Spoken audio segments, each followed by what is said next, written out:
There was a time of great fitna, a time of great trial and tribulation during the lifetime of Imam Ahmad, when some of the core beliefs of Islam were being challenged, and unfortunately there were certain rulers as well of the Muslim lands who had also succumbed to these incorrect beliefs about some of the issues in regards to Islam and the Quran. And what they decided to do was they decided to enforce their incorrect beliefs upon everyone else. So the scholars lined up to debate them, to challenge them, to state how these beliefs were incorrect. And they began to eventually imprison and even torture and kill some of these scholars who would oppose them. And they literally went through all the scholars till the last one left standing was none other than Imam Ahmad ibn Hanbal rahimahullah ta'ala, who was a great defender of the proper beliefs of Islam. So the king, the ruler, had called Imam Ahmad a couple of times, tried to convince him. Imam Ahmad had debated the people, the scholars or the intellectuals who were on the side of these incorrect beliefs, and he had defeated all of them in their debates. He had presented counter evidences and made them speechless. They had no response to him. So finally the ruler one day got fed up with this, he got tired with this, and he said, I am the king. I'm the ruler. I'm not going to take some nonsense from some imam or some sheikh. I'm not going to have him tell me what's right and what's wrong. I'm the ruler, I'm the king, I'm right.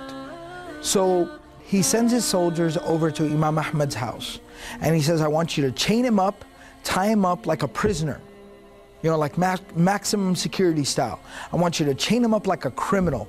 And I want you to walk him through, don't bring him from a side route, walk him through the center of the town, through the town square, through the marketplace, so everyone can see him humiliated. And then I want you to bring him here, and then we will lash him, and we will torture him, and we will punish him until he does not concede.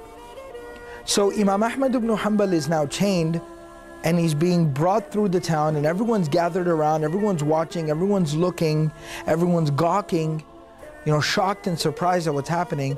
And Imam Ahmad rahimahullah says, I started to think to myself, Ahmad, what are you doing to yourself? What are you doing to yourself? You're humiliating yourself. You're embarrassing yourself. Allah and His Messenger sallallahu alaihi wasallam have given you an out.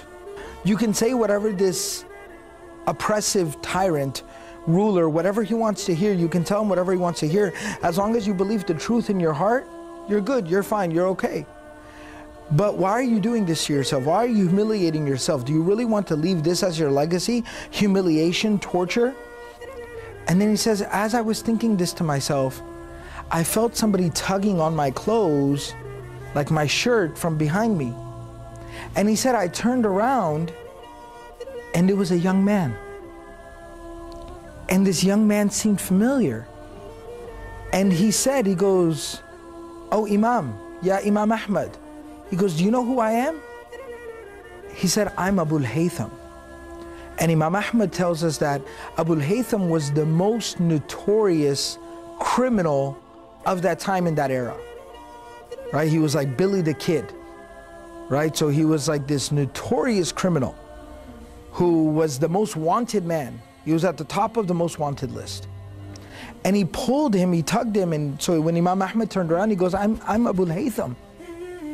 He said, listen, I steal for a living. I rob people is what I do. And I have been lashed. He said, it is written in the court documents. It is written in the court records and the court documents. You go and you look. I have been lashed 18,000 times. What he meant was, I have received 18,000 lashes because of my crimes. But I haven't stopped doing what I do. He said, I serve shaitan for the sake of the dunya. I obey shaitan. I listen to what shaitan tells me to do for the sake of material worldly gain. But I haven't quit just because of a few lashes, 18,000. He says, you obey Allah for the sake of the deen and the hereafter and the akhirah. Don't you dare ease up on your stance because of a few lashes. Don't you worry about a few lashes. I didn't give up robbing people, doing bad things because of lashes. Don't you dare give up a good thing because of lashes. And he said these words to me and he let my shirt go. And the soldiers dragged me on. And that was the last time I ever saw him. But Imam Ahmad said, when he said those words to me, it lit a fire inside of me. And I said, I don't care what they're going to do to me, but I'm going to stand firm. And that's exactly what Imam Ahmad did. And eventually, Imam Ahmad became the reason of the preservation of the proper Islamic beliefs and the defeat of this very corrupt movement. And that's why Imam Ahmad, for the rest of his life, wherever he would sit, whenever he would pray, before he would go to sleep, he would make dua to Allah for Abu al-Haytham. Rahimallahu Abu al-Haytham. May Allah have mercy on Abu al-Haytham. May Allah forgive the sins of Abu al-Haytham. The moral of the story is never underestimate anyone. Everyone's got something to offer. Everyone's got a potential. Everyone's got untapped, limitless potential. It's just a matter of realizing that ourselves and then trying to bring something productive to the table. So don't underestimate yourself first and foremost. Secondly, never underestimate anyone because you don't know what they're capable of. You don't know what good deed they've done.